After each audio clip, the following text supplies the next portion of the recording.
All rise, veuillez vous lever.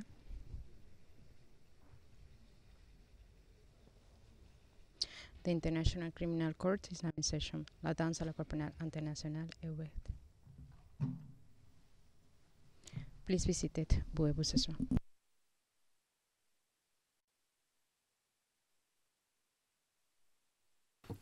Juge président, bonjour à tous. Madame la greffière, si vous voulez bien appeler l'affaire, s'il vous plaît. Greffière d'audience, bonjour monsieur le président, madame, messieurs les juges. Situation en République centrafricaine 2. En l'affaire Le Procureur contre Alfred Ramboye-Katom et Patrice Edouard Nguessona. Référence de l'affaire ICC 01 14 01 18 et nous sommes en audience publique. Président, merci. Les compositions des parties, s'il vous plaît. Vous n'êtes pas comme hier exactement, si monsieur Van der Puy.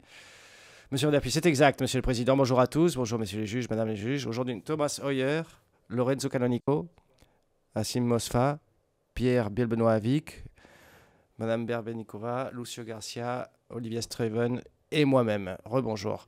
Président, merci beaucoup, monsieur Van der Puy. Madame Robé-Sandatana pour les victimes.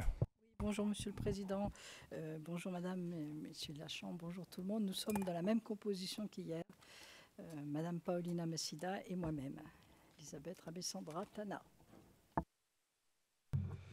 Président. Rabé-Sandra Tana, c'est pas si facile à prononcer. Il va falloir éteindre votre micro, monsieur l'interprète, merci. C'est pas non facile, effectivement. Et puis, hein, on a eu du temps quand même pour répéter, ça oui. Les représentants des anciens enfants soldats. Bonjour, monsieur le président, madame, messieurs les juges, bonjour à tous dans la salle d'audience. Anne Pawlowski pour les anciens enfants soldats aujourd'hui. Merci, la défense. D'abord la défense de monsieur Katom, maître Dimitri. Good morning, Mr. Maître Dimitri, bonjour. Monsieur le Président, Madame, Messieurs les juges, bonjour à tous. Monsieur Yekatom est présent dans le prétoire, représenté aujourd'hui par Madame Sarah Bafadel, Anta Guissé, Sabrine Bessat, Guillaume Suzuki et moi-même, Mylène Dimitri. Président, merci. Maître Knops. Bonjour, Monsieur le Président, Madame, Messieurs les juges, bonjour à tous. Même composition qu'hier, Monsieur le Président, merci. Président, merci. Ça nous épargne un petit peu de temps, pour être tout à fait honnête. Bonjour, Monsieur Nguessona. Vous avez encore la parole pour votre déclaration non assermentée. Vous pouvez poursuivre. Merci, Monsieur le Président. Madame, Messieurs les juges, je vais continuer ma déclaration là où on s'est arrêté hier, Monsieur le Président.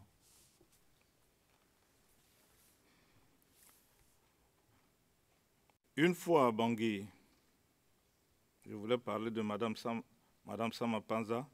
Elle nous a demandé de venir avec elle au palais pour un cocktail organisé dans la salle de banquet de la présidence, où nous nous sommes retrouvés avec plusieurs personnalités et d'autres membres de sa famille, venus très nombreux.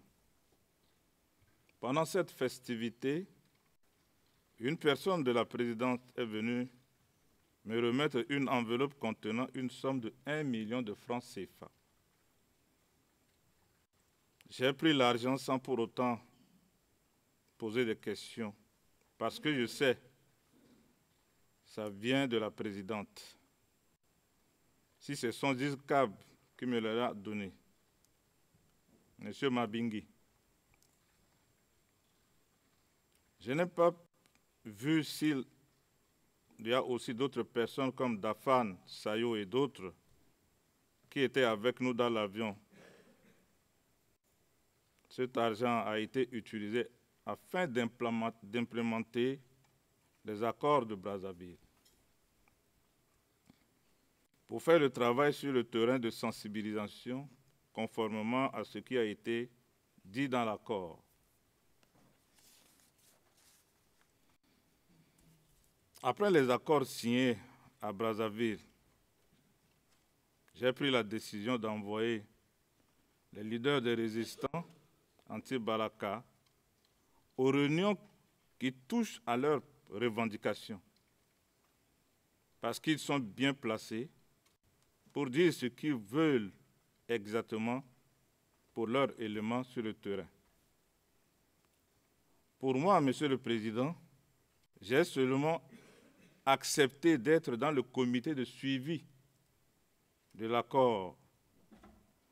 Notre mission en tant que comité de suivi, c'était de suivre l'application effective des accords de Brazzaville par toutes les différentes parties, de concert avec le gouvernement et la communauté internationale. On assurait que les accords étaient respectés. On devait veiller à ce que chaque camp respecte le terme de l'accord et on devait faire le suivi sur le terrain. Monsieur le Président, Madame, Messieurs les juges, distingués membres de la Cour, la présidente devait faire composer un nouveau gouvernement issu du Forum de Brazzaville. Quelques semaines plus tard, la présidente commençait la consultation des différentes entités de forces vives de la nation pour désigner le nouveau Premier ministre. J'ai appuyé la candidature de Mahamat Kamoun et j'ai communiqué cet appui à la présidente, Mme Catherine Sama-Panza. Le président du Conseil national de transition, qui appuyait la candidature de Karim Mekassoua, était mécontent de la nomination de Kamoun. Il s'est mis d'accord avec Wenezui Sébastien pour aller voir le médiateur de la crise centrafricaine, le président Denis Sassou Nguesso, pour faire annuler le décret. C'est comme ça que j'ai eu l'idée d'appeler le directeur général de renseignement congolais pour l'informer que les résistants anti-Balaka ont proposé le nom de Mahamat Kamoun à la présidente et que je ne reconnais pas le déplacement de Wenezui Sébastien aux côtés du président du CNT. Ce message qui a compliqué les choses à leur arrivée à Brazzaville. Aussitôt, les résistants anti-Balaka ont demandé de sanctionner Wenezui Sébastien parce que son comportement pouvait causer à des interprétations et de confusion comme quoi les résistants anti-Balaka s'opposent à la nomination d'un musulman comme Premier ministre et que les résistants anti-Balaka n'aiment pas les musulmans. C'est pour cela que Wenezui Sébastien, qui n'a pas fait part de son déplacement à la coordination, a été suspendu par tous les leaders des résistants anti-Balaka. La mise en place ou la mise en œuvre de l'accord de Brazzaville. En ce moment-là, nous pensions que la présidente Catherine Sama-Panza allait respecter les termes des accords négociés pendant les ateliers du forum à Brazzaville. Nous avons ensuite compris que la présidente écoutait d'autres sons de cloche et ne comptait pas respecter les différentes négociations de Brazzaville. Comme dans l'accord, il est dit, à notre retour, le gouvernement centrafricain et la communauté internationale financent les signataires de l'accord pour faire de la sensibilisation là où se trouvent leurs éléments, pour que chaque groupe amène ses éléments au respect du terme de l'accord. Rien n'a été fait dans ce sens. Même la composition du gouvernement, la présidente nomme plus de Séléka que les résistants anti-Balaka. Elle n'a pas fait l'ouverture au niveau du Conseil national de transition pour inclure les représentants des résistants anti-Balaka. Le gouvernement de la transition était composé de la plupart des alliés de Séléka. Il y a eu beaucoup de manipulations des médias et de certaines personnalités de la communauté internationale aux dépens des résistants anti-Balaka. La présidente a favorisé les Séléka en les cantonnant, en les nourrissant, sans un seul geste auprès des mouvements de la résistance. Aux honneurs, Monsieur le Président, Madame, Messieurs les juges, tout ce que nous avons négocié à Brazzaville était mis de côté.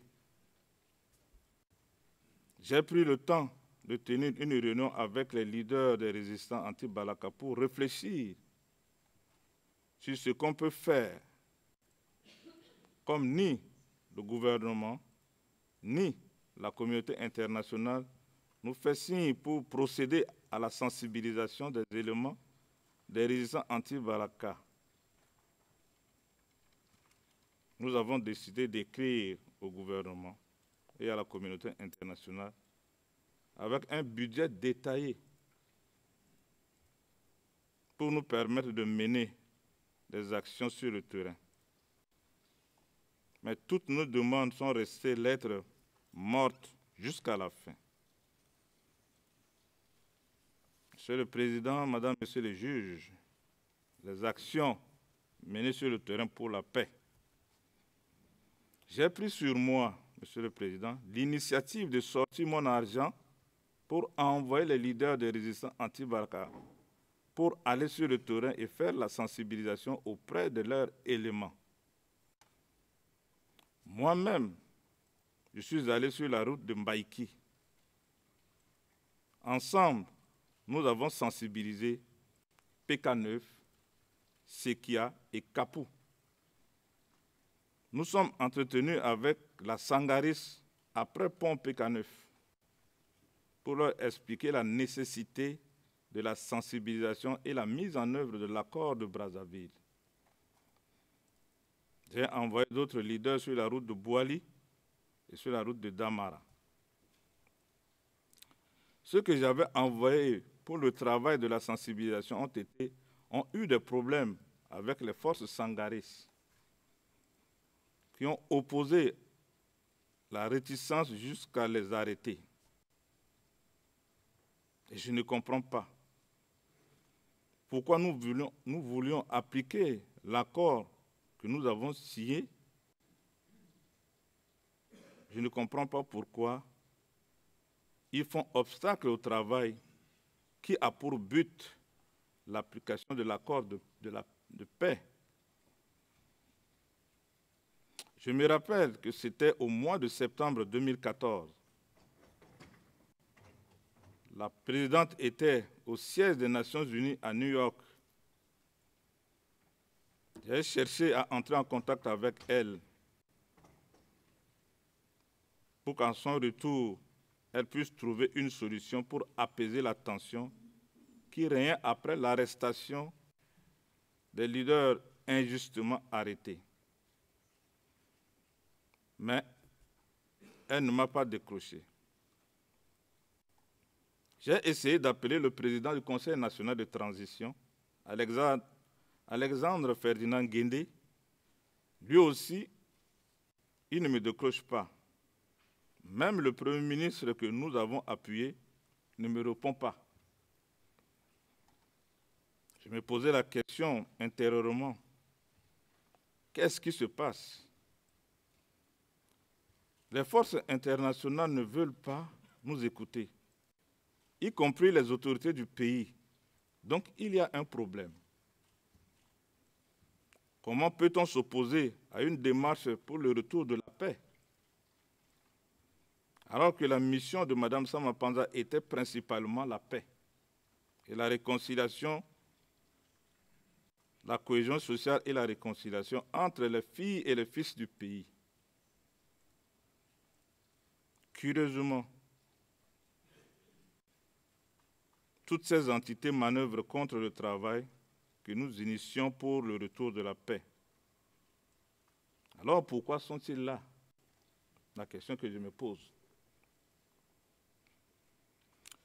Monsieur le Président, Madame, Messieurs les juges, distingués membres de la Cour, dans mes démarches vis-à-vis du gouvernement et de la communauté internationale, j'ai à plusieurs reprises collaboré avec le représentant du secrétaire général des Nations Unies en République centrafricaine, Son Excellence, Monsieur Parfait Onyanga Anyanga, qui est aujourd'hui le représentant de l'ONU auprès de l'Organisation de l'Union africaine à Addis Abeba, en Éthiopie. Avec lui, nous avons beaucoup travaillé ensemble. Nous avons passé en revue ce que nous pouvons faire ensemble pour que la paix revienne rapidement dans le pays. Je lui ai fait la proposition. Je lui ai demandé s'il peut tout faire pour me mettre en contact avec les leaders de Selika qui sont dans l'arrière-pays. Parce que ce n'est pas possible que le sang des Centrafricains continue de couler. Il m'a demandé si j'accepterais qu'il me mette en contact avec Noureddine Adam. Et je lui ai répondu oui, que je pouvais le persuader à regarder dans le bon sens s'il aime vraiment son pays. Je suis prêt, Excellence, mais ce projet n'a pas vu le jour.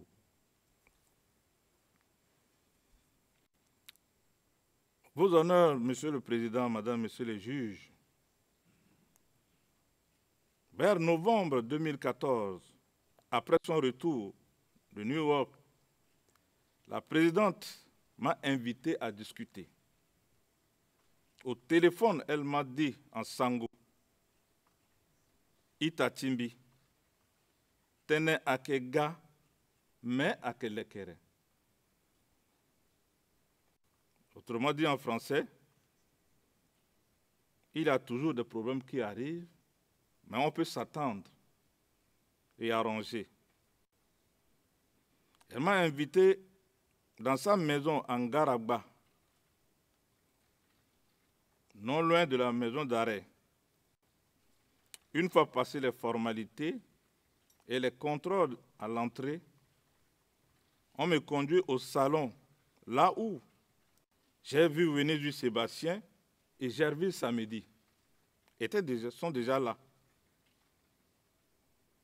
Elle a pris la parole pour m'expliquer qu'elle a finalement compris que c'était les Français qui ont monté les choses de toutes pièces pour lui faire des problèmes.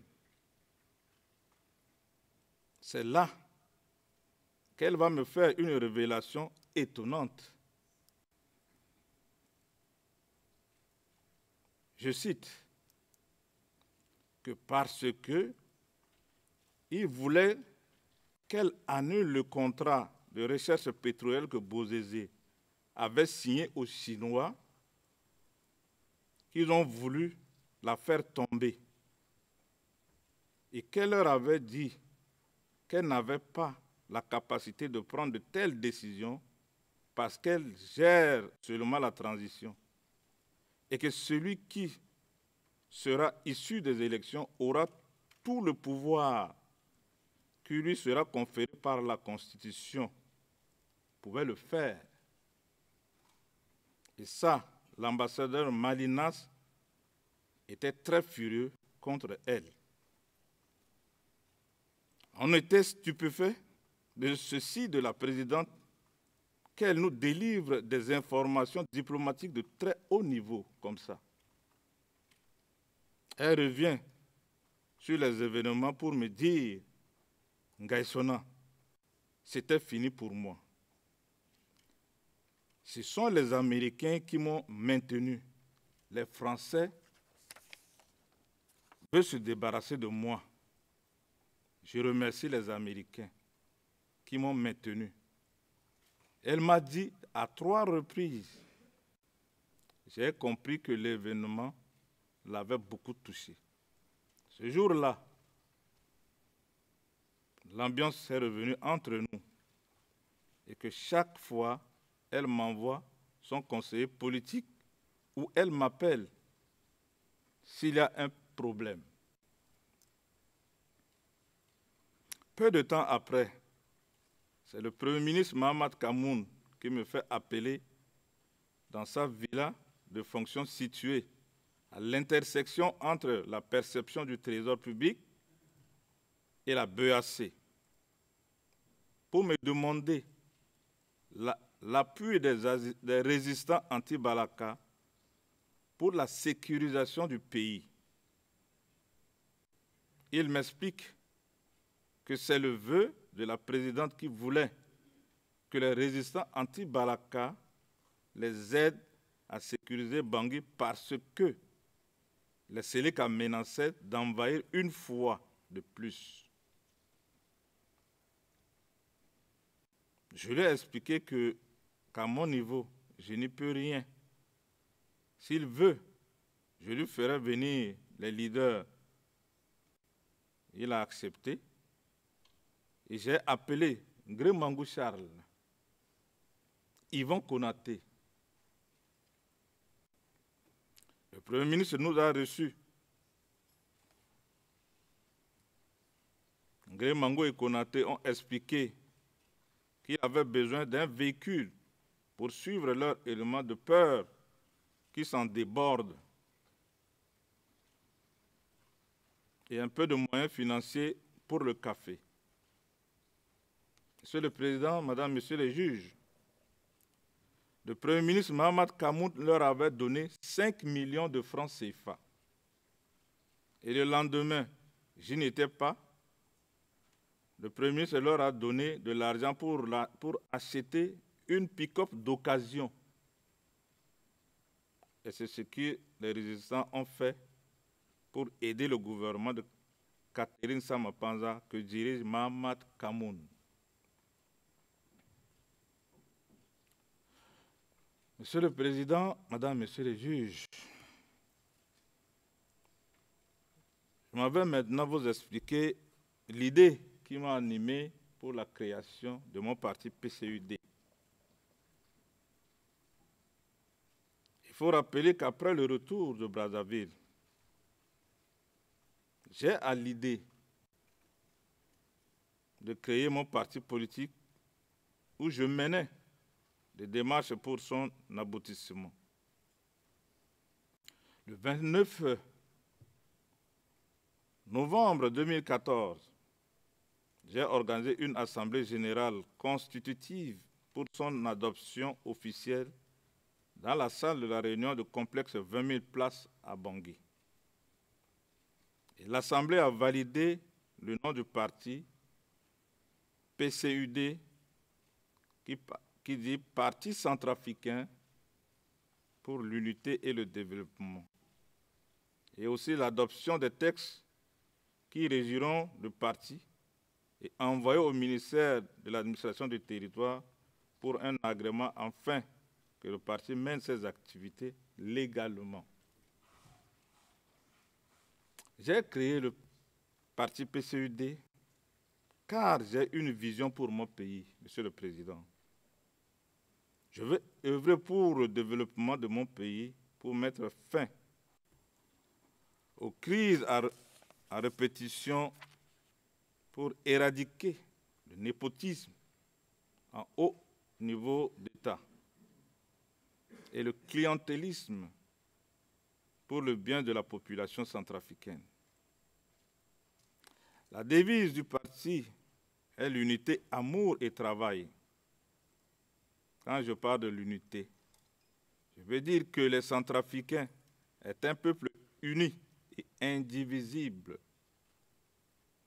Un pays doit être laïque et la discrimination doit être éradiquée. J'ai mobilisé les Centrafricains de toutes confessions confondues. La RCA n'est pas destinée seulement aux chrétiens et aux musulmans. Il y a des animistes et les non-croyants, etc., Monsieur le Président. J'ai une vision pour responsabiliser les Centrafricains de moraliser la vie publique et aussi rapatrier les Centrafricains exilés qui ont une expertise afin de faire avancer le pays avec une diplomatie agissante et gagnante. Le pilier du développement, c'est l'éducation, l'agriculture, la santé. Voici certains des principes et une partie de la vision que j'avais pour mon pays et mon parti, le PCUD. J'ai réussi à faire de cette vision au niveau de la Fédération centrafricaine de football, qui réunissait tous les membres provenant de toutes les régions et des différentes religions. C'est un modèle de diversité qu'on doit inculquer à tous les Centrafricains. Monsieur le Président, Madame, Messieurs les juges, je souhaite maintenant vous diffuser une audio en date du 1er juillet 2014 qui est déjà en preuve, qui illustre bien ma vision concernant le rôle du football dans le processus de la paix et la réconciliation. Si votre honneur accepte, il s'agit de CAR OTP 20 42 09 16 et de transcrit c'est CAR OTP 20 88 06 49 à partir de la ligne 244.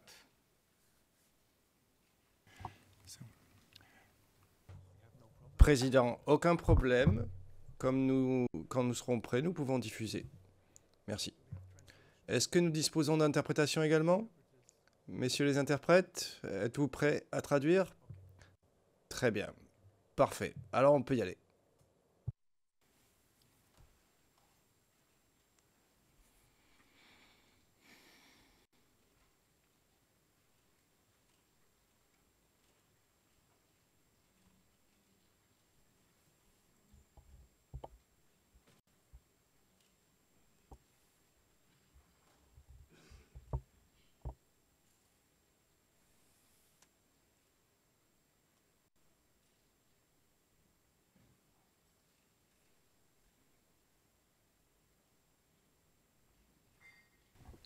There seems to be a small technical problem.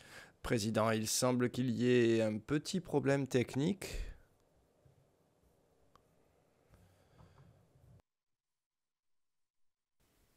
Les joueurs sont le que c'est what la manager parler lugna linjoni tene.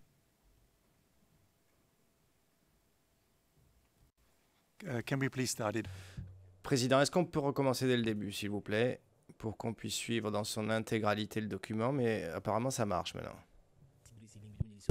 Merci de penser la sautantie d'Embona Duni à Mobimba à Kembeni chaque vecteur. Je vous remercie. Je sais bien que de nos jours, les compétitions sportives sont un vecteur de paix. C'est aussi un moyen pour le retour de la paix dans un pays. Bien que notre pays ait été secoué, nous allons y aller. Du fait que la hargne n'est plus là, un joueur ne pourrait pas se concentrer sur son jeu, sachant que les membres de sa famille sont dans la souffrance. Il ne faut pas avoir la hargne ou le moral de fer, comme on dit. Pour remporter un match, nous ne pourrons pas avoir la même capacité qui nous a permis de gagner contre les Pharaons ou encore les Fennecs d'Algérie et d'arriver en 8e de finale. Nous, Centrafricains, nous avons du talent. Il nous manque seulement ce petit déclencheur pour nous. Mais Dieu me donnera la force ainsi qu'à la fédération et parlant aux joueurs pour que les prochains jours soient meilleurs en compétition sportive. La présidente Catherine Samba-Panza est en train de chercher les voies et moyens pour relancer le football de notre pays. Pour finir, j'aimerais dire aux Centrafricains de prendre l'exemple sur ce qui s'est passé durant la Coupe du monde de football. Cet événement a tissé un lien fort de paix. Ce n'était pas quelques communiqués qui avaient participé, une communauté qui avait participé à la compétition. C'était le monde entier. Il y avait un tel brassage. Et cet exemple de brassage du monde doit nous servir de grandes leçons. Ici, chez nous, pour nous permettre de tourner la page d'une certaine histoire. Je demande une fois de plus aux Anti-Balaka d'aimer leurs frères qui sont en ce moment en période de Ramadan. C'est un moment sacré. Ne le gâchez pas. Ne le perturbons pas. Respectez cette consigne comme vous le faites déjà pour d'autres consignes que je vous donne ces derniers temps et qui marchent bien. Continuons ainsi jusqu'à ce que la paix revienne définitivement dans notre pays, la République centrafricaine.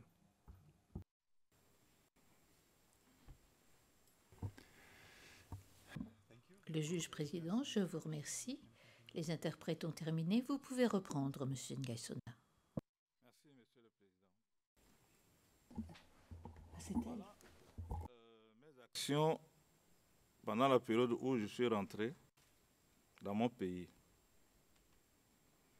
Monsieur le Président, Madame, Messieurs les juges, distingués membres de la Cour, je vais vous parler du forum de Bangui. Une autre situation que j'ai faite pour sauver le gouvernement de Catherine Samba-Panza est pendant le dialogue de Bangui en 2015. Ce dialogue fait suite à celui de Brazzaville. Ici encore, les autres participants du dialogue voulaient que le gouvernement soit démis. J'ai pris la parole pour m'opposer à ça. Dans le groupe thématique gouvernance, cette aide que je fais tout le long de la crise centrafricaine jusqu'aux élections ont conduit au retour à l'ordre constitutionnel en République centrafricaine. J'ai appuyé le programme de gouvernement d'aller à la consultation à la base pour lui permettre d'avoir des thématiques à proposer pour le dialogue national de Bangui en 2015. J'ai appuyé le projet du gouvernement d'aller voir chaque localité afin de recueillir leur point de vue en préparation du forum de Bangui. Ensuite, je suis allé voter le référendum pour l'adoption de la nouvelle constitution de la République centrafricaine avant les élections 2015-2016. À l'approche des élections, moi aussi j'ai postulé aux élections présidentielles et législatives. J'ai déposé mes candidatures. Les dossiers ont été retenus par l'autorité nationale des élections, où j'ai satisfait l'exigence demandée. Malheureusement pour moi, une fois que le dossier de la présidentielle est arrivé à la Cour constitutionnelle, cette Cour trouve un moyen peu recommandable pour m'écarter des élections. Avec des raisons très ridicules, Monsieur le Président, Madame, Messieurs les juges, que M. Ngaïsona avait concédé une dette auprès de la Banque de la Place. Fin de citation. J'ai trouvé ces raisons absurdes parce que ce n'est pas moi, en tant que personne physique, qui avait fait de prêt auprès de la banque. C'est l'entreprise familiale qui avait fait de prêt. Et donc, c'était un contentieux entre la banque et l'entreprise Ngaïsona. Parce que c'était un moment de crise, je n'arrivais pas à respecter les échéances. Au même moment, l'ANE valide ma candidature pour les élections législatives de Nana Bakassa. Le gouvernement de Mme Sama Panza va demander de retirer mon dossier et d'annuler ma candidature. Le problème se trouve quand les juges du tribunal administratif s'apprêtaient à rendre le jugement. Quand ils se sont retirés pour délibérer, ils étaient surpris de l'entrée fracassante du président du Conseil d'État, Egide Gougia,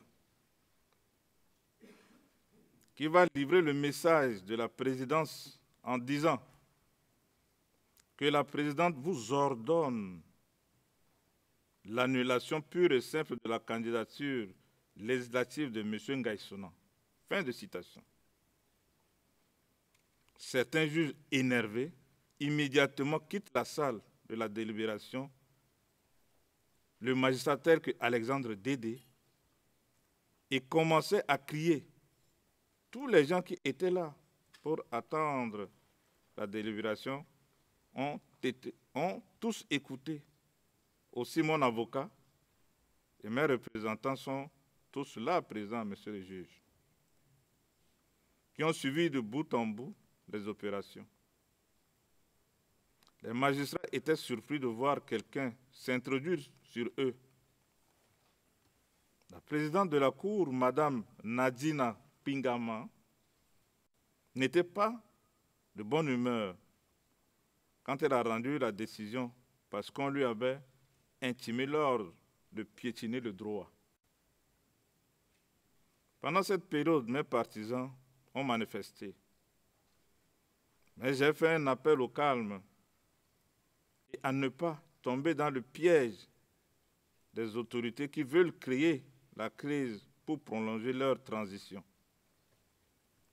C'est pour ça que j'ai multiplié des communiqués radio afin de décourager les manifestants.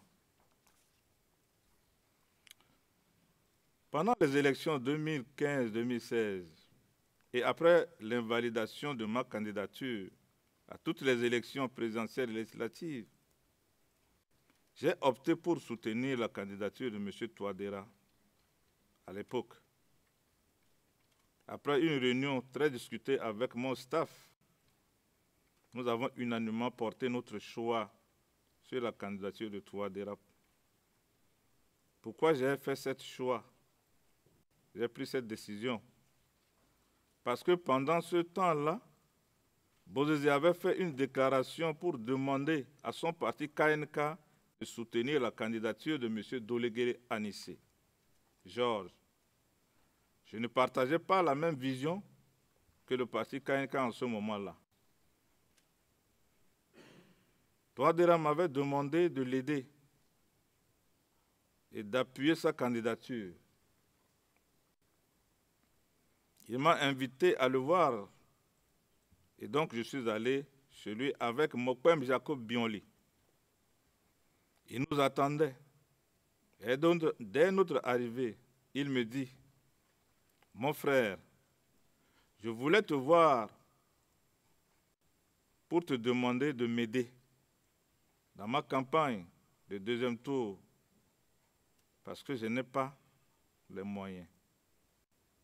Et une fois les élections gagnées, nous allons travailler ensemble. » Fin de citation. Je lui ai dit que je suis d'accord et que le lendemain, je vais lui envoyer mon équipe de campagne que j'ai préparée. Et c'est ce que j'ai fait le lendemain, Monsieur le Président. À sa demande, j'ai accepté de faire une déclaration publique à la radio centrafricaine Ndekeluka au soutien de sa campagne.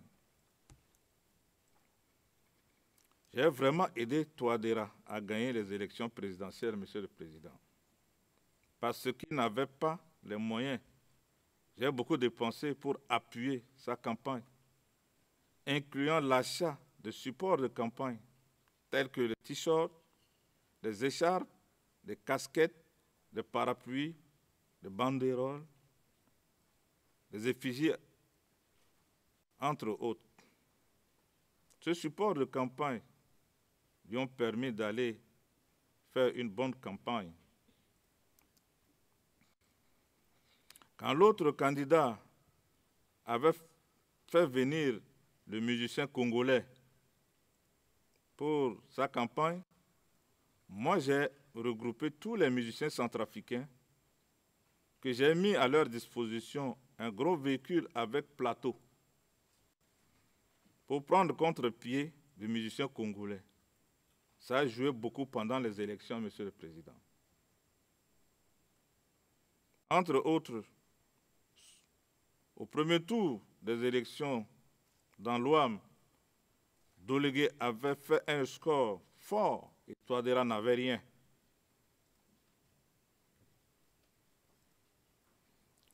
J'ai aussi loué des véhicules pick-up pour mettre sous Sarandi, qui est aujourd'hui président de l'Assemblée. Était directeur de campagne à l'époque de Touadéra et actuel président de l'Assemblée nationale, qui venait dans mon bureau à la Fédération centrafricaine de football pour solliciter de l'argent pour l'achat de son carburant. Voilà combien j'ai sacrifié ma famille pour aider Touadéra à gagner les élections 2015-2016. Monsieur le Président, Madame, Monsieur les juges, certaines considérations concernant mon arrestation en 2018. Je suis très conscient que je ne suis pas ici pour faire la politique. Il y a seulement quelques faits que je souhaite porter à votre attention, qui démontrent que certains membres du pouvoir en place souhaitaient m'écarter de l'arène politique. Je vous présente ces faits pour votre considération. Ça sera bien sûr à vous d'interpréter ces faits, Monsieur le Président, Madame, Messieurs les juges. Pour moi, ces faits permettent d'expliquer pourquoi certaines personnes sont venues témoigner contre moi dans ce procès. Premièrement, Monsieur le Président, il s'agit des élections de 2020. Pour certains membres du régime Touadéra, il fallait absolument trouver un moyen de m'écarter. Il n'y avait aucun doute sur ma popularité au sein de la population tout entière, en majeure partie en raison du football que je fais ici et qui a fait beaucoup plaisir à la population centrafricaine. Ce que j'ai fait pour amener la paix au moment de la crise dans le pays et ma générosité auprès de tous les Centrafricains de toutes confessions confondues. Voilà cette popularité qui a fait peur à Mme Catherine Samapanza, qui a utilisé tous les moyens illégaux pour invalider ma candidature aux élections présidentielles et législatives dont j'ai parlé plus tôt. Deuxième, Monsieur le Président, Madame, Messieurs les juges, c'était la création de mon parti, PCUD.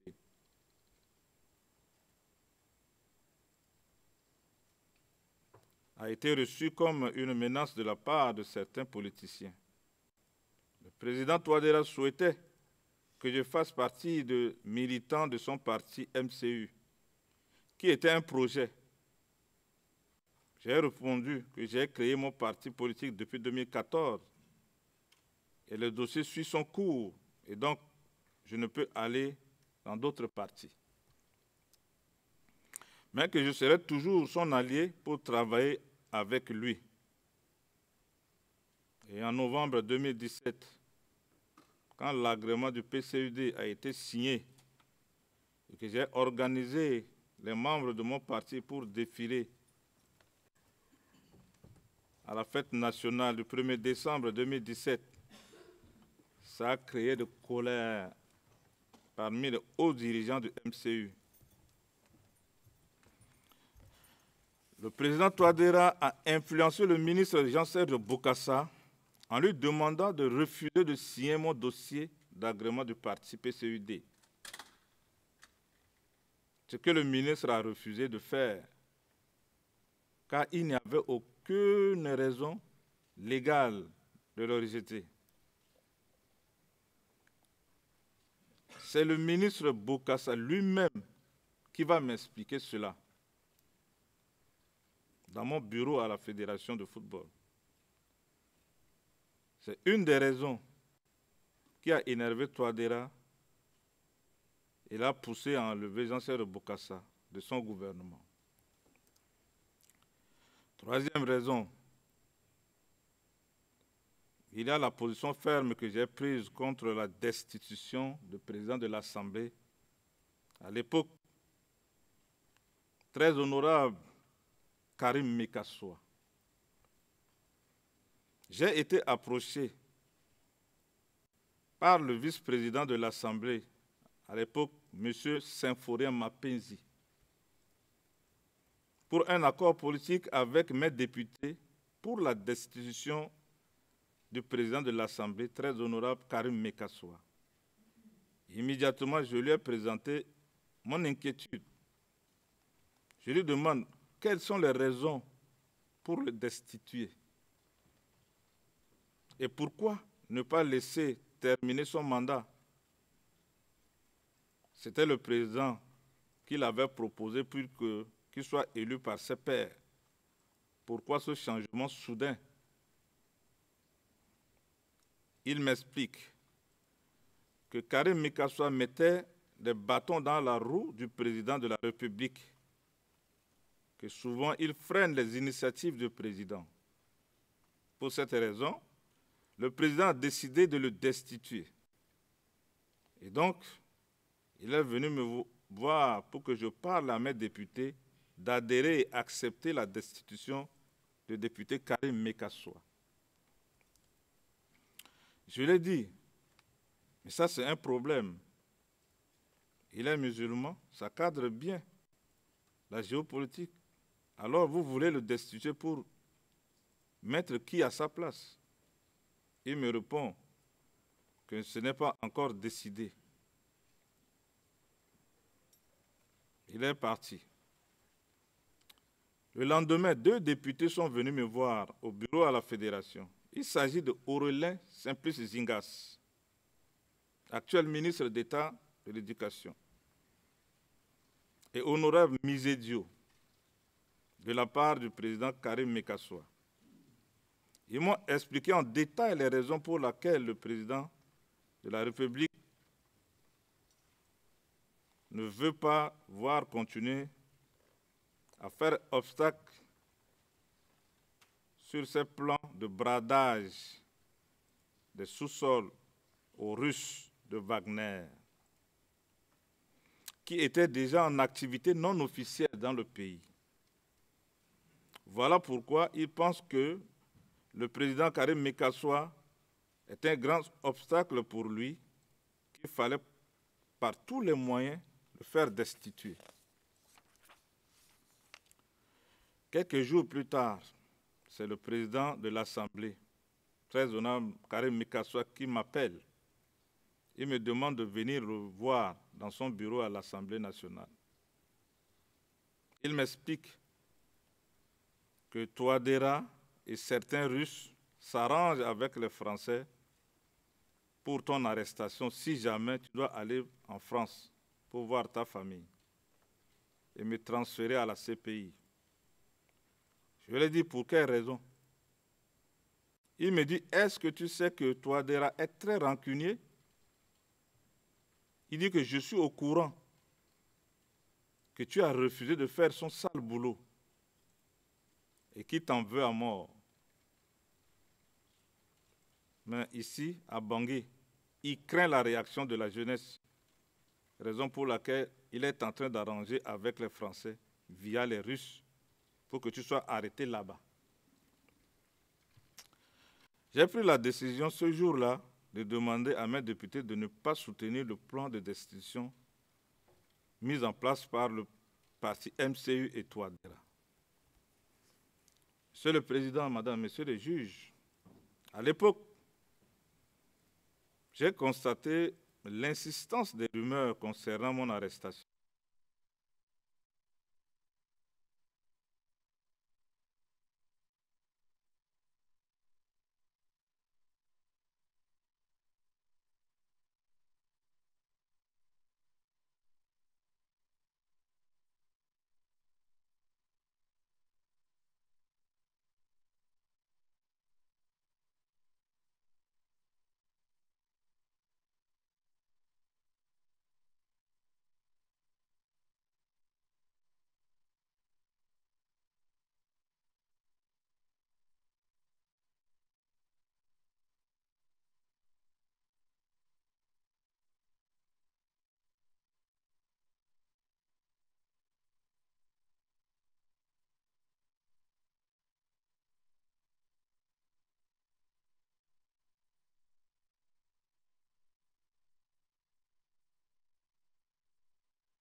Martin Luther King m'avait donné ces informations que vous pouvez trouver dans la preuve divulguée par le procureur au CAR OTP 20 98 02 00. Message échangé le 30 novembre et 5 décembre 2018. L'ancien vice-président de l'Assemblée, M. Mapenzi, m'avait aussi informé que Yanindi était allé le voir pour l'aider à m'injecter de la fédération. Mais Mapenzi avait refusé et m'en avait informé. Mapenzi m'a informé que Yanindi, lui, avait dit à Douala, au Cameroun, je cite, « Tu refuses de m'aider, mais j'ai trouvé une autre issue pour atteindre mon objectif. » Fin de citation. C'est plus tard que j'ai compris que Yanindi avait soutiré une somme très importante pour payer les gens qu'il avait contactés et qui étaient impliqués dans mon arrestation par la CPI. Cette information est disponible auprès de FIFA. Monsieur le Président, Madame, Messieurs les juges, sous prétexte que Ngaïsona a concédé une dette auprès de son motel.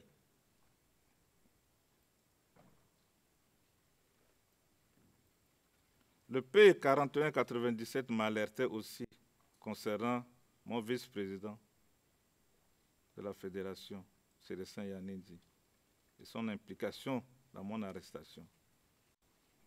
Vous pouvez aussi constater qu'un certain Didacien Kotimati, qui n'a rien dans le football, a été nommé aussitôt mon transfert à la CPI, alors que le poste de chargé de mission, le poste de conseiller à la Fédération est réservé aux gens issus de formation du sport et de football en particulier. Mais Didacien Kotimati a été nommé en qualité de qui à la Fédération? Quatrièmement, il y avait la question des Russes, Monsieur le Président. des émissaires de membres du groupe Wagner, le président avait envoyé le vice-président de l'Assemblée, M. Mapinzi Symforin, avec 2 Russes et un interprète me voir. Il voulait que je les aide à travers le football de mener la campagne politique de dénigrement à l'encontre des Français. L'objectif était qu'ils utilisent le football pour préparer la jeunesse à accepter l'arrivée des Russes de Wagner et monter les jeunes contre l'Occident en général, en particulier la France, pour que la France quitte la République centrafricaine. J'ai refusé et je leur ai expliqué que la FIFA n'accepte pas qu'on utilise les effigies politiques dans le cadre des activités de football et que cela entraînera des sanctions. Ils m'ont expliqué que le président voulait se débarrasser de la France et faire partie de tous les Français de Centrafrique et que je dois bien réfléchir. Je leur ai dit qu'on ne pouvait mélanger la politique avec la fédération. Je protège le football centrafricain. Ils sont revenus 2e fois. La 3e fois, ces mêmes personnes m'ont appelé et demandé de les trouver dans le restaurant Le Prestige à Lakwanga, situé face à l'ancien siège des Nations Unies, qui est aujourd'hui transformé à un hôtel. Ils continuent à me mettre la pression en disant que le président est très énervé contre ta position.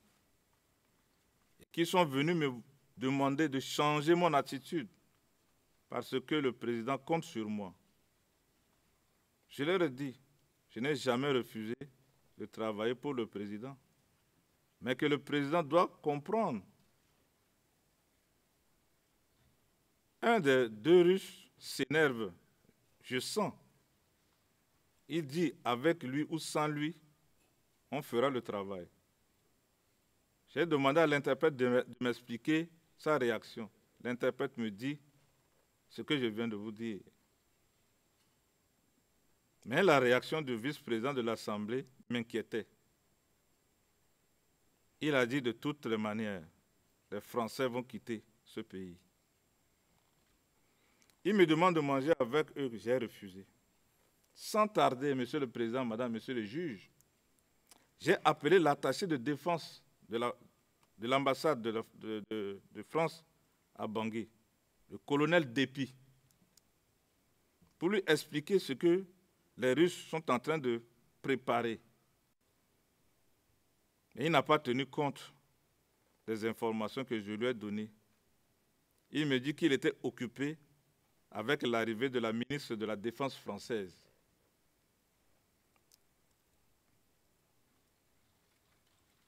Monsieur le Président, Madame, Monsieur les juges, en ce qui concerne l'accusation contre moi,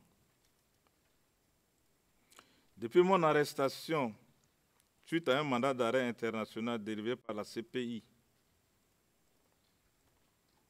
je suis accusé de crimes contre l'humanité, crimes de guerre, et pour actes tels que financement des résistants anti-Balaka, achat d'armes et munitions de guerre, et la préparation, participation à des réunions au Cameroun et à Paris pour préparer le retour de François Bozizé au pouvoir. Tant d'accusations très graves sur moi, qui ne sont pas anodines pour moi, Monsieur le Président, Madame, Monsieur le juge. Ces accusations tombent sur ma tête comme le ciel qui m'est tombé sur la tête, très lourd à porter. Je ne comprends pas que le procureur ait toutes les informations sur la genèse des actions de la population qui révoltait comme impuissants pour se protéger de leurs bourreaux, qui les persécutaient sans cesse. Le procureur a des informations sur ceux qui sont spécialisés dans la rébellion et qui font de ça leur fonds de commerce pour avoir de postes de responsabilité.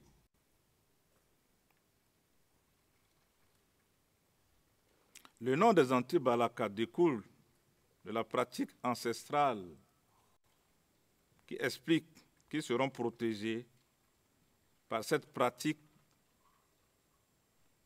des balles qui seront sorties des armes et autres armes de fer. Ce que j'ai compris de l'explication des résistants anti-Balaka à Bangui, le nom anti-Balaka veut dire simplement que la balle qui sortiront des armes ne peuvent pas les atteindre. Il y a eu une confusion avec le terme Balaka. En sango qui veut parler de machette. Alors qu'en réalité, on parle d'anti-balle AK. Vos honneurs, Monsieur le Président, Madame, Monsieur les juges, distingués membres de la Cour, sans justifier les crimes attribués aux anti-Balaka, je tiens à vous rappeler la genèse du mouvement des résistants appelés anti-Balaka. N'est pas d'autre chose que la résistance contre les Séléka, qui détruisaient tout sur leur passage. Le mouvement des résistants ne peut être considéré comme une rébellion, car la loi internationale donne droit à un peuple de se défendre. Je m'oppose énergiquement à cette illusion optique. On ne peut pas se moquer des milliers de morts massacrés par les mercenaires étrangers recrutés par Ndoto Dia. Encore une fois, cela ne justifie pas les crimes attribués aux anti-Balaka contre la population civile, à laquelle je me suis toujours fermement opposé. Certains médias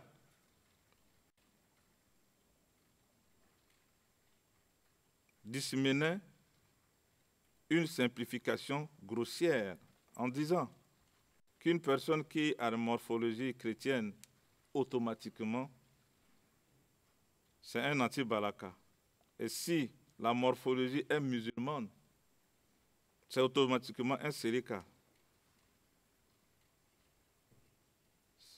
Ça, ce n'est pas une grave erreur d'appréciation. Et cela sème la confusion dans la réalité, dans le pays. Aujourd'hui, on requalifie le mouvement de résistance anti-Balaka comme une milice. Mais c'est oublier d'où viennent les anti-Balaka. Ils se sont soulevés contre les bourreaux de Séléka, en majorité de mercenaires venant de pays voisins, comme escadron tchadien sous l'autorité de son président Idriss Déby du Tchad. Et plus loin, comme du Niger, avec le groupe de Ali Daras. Pourquoi ne pas demander des explications sur ce qui s'est passé aux deux protagonistes de la crise, c'est-à-dire François Bozizé et Ndoto Dia, au lieu de cibler des gens qui n'ont rien à voir avec l'origine du chaos que connaît la République centrafricaine. Le chef de myriades de mercenaires étrangers qui viennent envahir le pays, Michel Ndoto Dia, se balade sans inquiéter. C'est très scandaleux, Monsieur le Président, Madame, Monsieur le juge. Ce n'est pas la première fois qu'une population se soulève en masse contre une invasion. On a tout vu. Les images du peuple ukrainien, Monsieur le Président, Madame, Monsieur le juge, qui se lèvent contre leurs agresseurs, les Russes.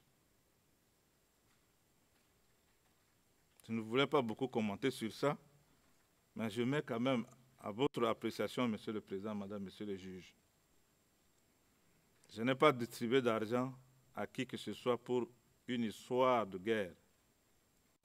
Seulement de l'aide pour aider certains Centrafricains qui me demandaient pour leur survie. Je le fais avec le cœur ouvert, sans arrière-pensée. Je pose la question au procureur de vous dire combien de sommes d'argent j'ai donné aux résistants et à qui précisément. Par quels moyens, Monsieur le Président? Je souhaite que le procureur vous donne des preuves des sous que j'ai envoyés ou comment j'ai envoyé, pourquoi j'ai envoyé. Alors que moi-même, sur le coup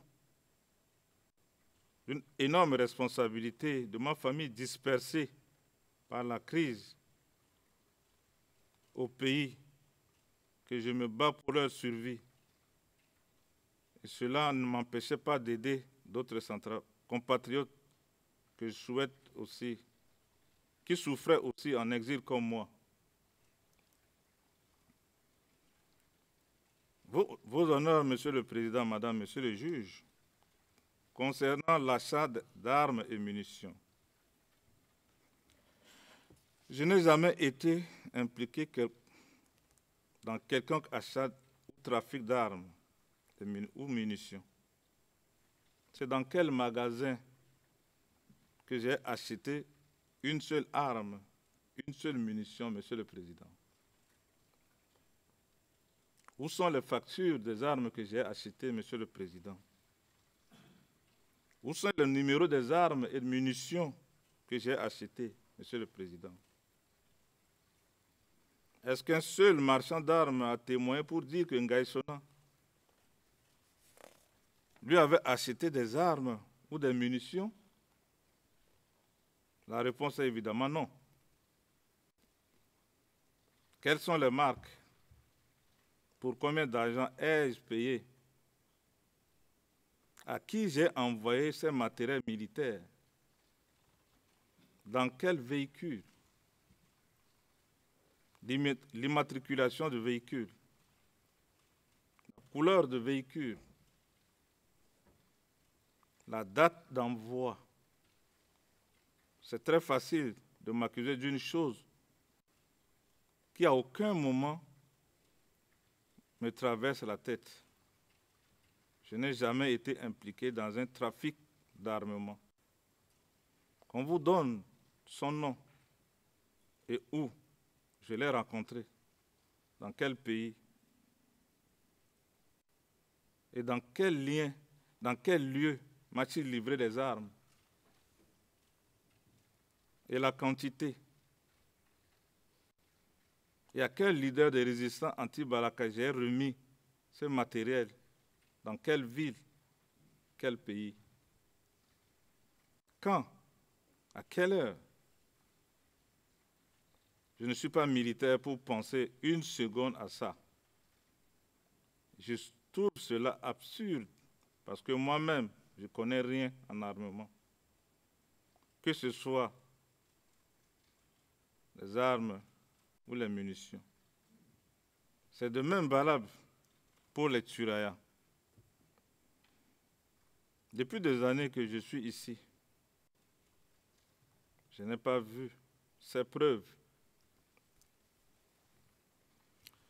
Vos honneurs, Monsieur le Président, Madame, Monsieur le juge, concernant les FACA, je n'ai pas beaucoup de connaissances sur la motivation des FACA durant cette crise. Comme vous savez, je n'ai jamais été militaire. Je n'ai jamais été dans une position d'organiser quelconque opération militaire. Vos honneurs, on m'accuse d'une déclaration de la haine vis-à-vis de mes compatriotes les musulmans. Je n'ai jamais fait aucune déclaration de haine envers mes compatriotes musulmans. Le procureur n'a produit un seul de mes discours ou même une conversation privée où j'aurais tenu des propos haineux envers mes compatriotes les musulmans. Pour vous dire que je n'ai pas une quelconque intention contre un Centrafricain. Nullement. Encore une pensée de faire du mal à mes frères de confession musulmane. Parce que ce n'est pas dans mon ADN. Je ne ferai jamais ça si Dieu me prête la vie. Au contraire, je m'entends très bien avec les musulmans. Je leur confie beaucoup de choses, des responsabilités dans mes affaires à des musulmans. Je vais vous donner un exemple de Abdul Wahid que je lui ai confié mon magasin de pièces détachées. Mahamat Mustafa, on l'appelle communément en Centrafrique Moustaki, que je lui ai confié mon studio d'enregistrement à Bangui, avant la crise. Aboubakar Adi, mon frère Aboubakar Adi, qui est le responsable du volet bâtiment de mon entreprise. J'ai apporté de l'aide à ceux qui étaient regroupés dans de différents sites déplacés internes, appelés Ledger à Bangui à l'époque. Et une femme musulmane du nom Adia Asta Liliane Kolongo, qui pendant mon arrivée à Bangui, elle était fréquente chez moi. Les musulmans qui sont des témoins vivants et qui pendant la période de la crise, je leur portais assistance. Je voulais parler de l'imam de la mosquée centrale, Djidjani. Je voulais parler de Abdou Karim, le déplacé, Peul, de quartier Baya Doumbia, de kilomètre 5 dans le 3e arrondissement. Je voulais parler du président des handicapés de Peul, Haroun Ibrahim, le président de la jeunesse Peul de Centrafrique, au quartier Baya Doumbia, Ibrahim Ousmane. Si j'ai une haine contre les musulmans, je ne peux en aucun cas chercher à récupérer le gros véhicule d'un musulman, Ali Baba, qui est un grand homme d'affaires, comme un grand homme d'affaires, le protéger pendant cette crise et lui remettre. Même ça pour les musulmans, qui la population du 8e arrondissement voulait faire du mal, que Sylvestre Yagouzou a secouru pour les amener chez moi et que j'ai hébergé comme ma famille jusqu'à ce que la tension baisse dans le pays. J'avais ensuite confié cette famille au tribunal en présence du procureur Grézengue et du doyen des juges Kokoyo. L'imam Kobin Layama était là, actuel cardinal Nzapalinga Dieudonné était là, le pasteur Gréco-Yamé Nicolas aussi était là. Il était présent durant la remise de la famille. La famille voulait revenir chez moi, tellement elle se sentait accueillie chez moi. Les responsables de la communauté de Peul et musulmans que j'ai cités, je leur venais en aide, non seulement pendant le ramadan, même hors du temps de ramadan, Monsieur le Président. L'autre situation est celle de la famille du PDG Style Italia, du nom Mahamat Saleh, qui avait été arrêté par des personnes mal intentionnées qui voulaient leur faire du mal. Heureusement, c'était en présence de certains résistants, dont Émotion Namsio, qui les avaient secourus pour leur sauver la vie. On les a amenés chez moi, chez mon père, là où je séjournais. Ils m'ont donné le nom de ce PDG avec son numéro de téléphone. Je l'ai appelé pour qu'il puisse venir les récupérer. Dans un premier temps, il a eu peur. Il a fallu que je lui envoie une personne pour l'accompagner à venir les prendre. Pour vous donner ces exemples, il y a beaucoup de choses que j'ai faites pour amener la paix. Dès que j'ai accepté d'aider les résistants et les conseiller pour arriver à une paix pour notre pays, la République centrafricaine. Entre-temps, je menais beaucoup de démarches pour une réconciliation et la paix. Par exemple, lorsque je suis approché de John Abba et d'autres approches avec les Seleka, avec l'ONG Pareto, chez l'actuel conseiller du président Touadéra, M. Koba.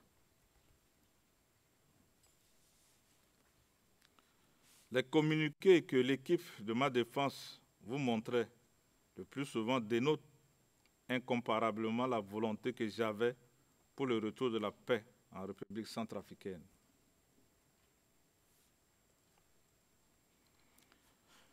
Vos honneurs, Monsieur le Président, Madame, Messieurs les juges, retour à l'ordre constitutionnel.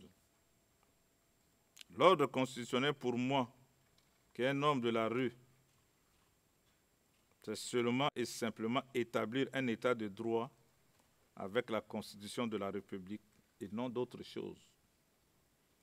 Nullement quelque part dans le dictionnaire, le retour à l'ordre constitutionnel n'est synonyme d'un coup d'État et loin d'une organisation militaire, ni d'un soulèvement pour la résistance d'un peuple. Et le retour à l'ordre constitutionnel qui était un projet à Paris n'a rien à voir avec le combat d'instinct de survie de la population centrafricaine. Face à l'armada de mercenaires terroristes qui ont envahi notre pays dans une cohue et dévoré les Centrafricains sans distinction, qui viennent de Tchad, du Soudan, du Niger, et pillaient tout ce qu'ils trouvaient en face, sans pitié ni remords pour la population centrafricaine. Et on veut tourner les yeux sur ce chaos pour aborder quelque chose qui n'a rien à voir avec ce chaos.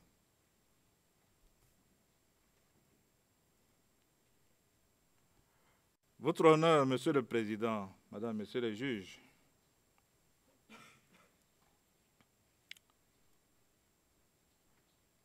par définition, le cercle veut dire que les personnes qui sont dans le cercle sont des gens qui ont un partage en commun, des visions, des secrets, des informations, des communications ensemble. Mais comment peut-on expliquer que moi, personnellement, je n'ai pas le numéro du téléphone de celui qui est censé incarner ce cercle dans tous mes répertoires, y compris les messages mail avec lui, avec François Bozizé, même son fils, qui est un officier supérieur de l'armée centrafricaine. Je n'ai jamais été en contact avec lui par rapport à des opérations militaires. Comment expliquer le récit de cercle qu'on veut vous faire croire chaque jour ici? Bozizé est un militaire de carrière très expérimenté. Il n'avait pas besoin de quelqu'un comme moi s'il voulait vraiment une intention de faire quelque chose dans ce sens. Il était resté presque 10 ans président de la République, chef suprême des armées. L'ancien aide-camp de l'empereur Bokassa. Il était inspecteur général des armées et chef d'état-major des armées centrafricaines.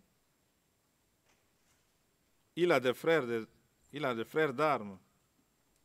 Il a formé plusieurs militaires. Il a également beaucoup d'enfants qui sont, ainsi que ses frères généalogiques, qui sont des officiers supérieurs de l'armée et subalternes de l'armée et dans la gendarmerie. S'il voulait préparer une action militaire, il n'a pas besoin d'un pauvre civil comme moi. Donc dire que Bozozé m'aurait donné une mission militaire, c'est se tromper largement. Et je ne connais même pas son numéro de téléphone, que ce soit au Cameroun, ni en France, ni en Ouganda. Vous ne trouverez jamais le numéro de Bozozé sur mes téléphones, du Cameroun, de Paris, ni de Bangui. Et celui de son fils Francis non plus.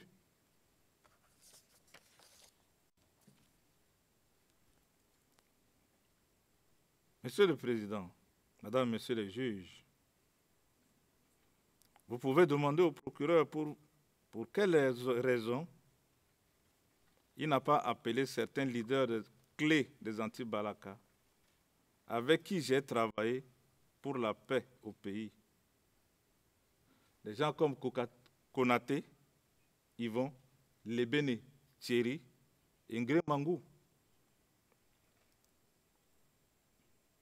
Le procureur s'acharne sur les résistants anti-Balaka alors que d'autres groupes sévissaient et sévissent dans le pays comme l'APRD de Jean-Jacques Demafout, géré par l'Armassoum, le RJ de commandant Sayo, le MLCJ d'Abdoulaye Miskin. C'est très important pour vous permettre de comprendre les manquements très importants dans les accusations du procureur. Je ne m'étalerai pas longtemps sur le témoignage de certains témoins du procureur, mais je tiens à faire certaines courtes remarques sur quelques témoins.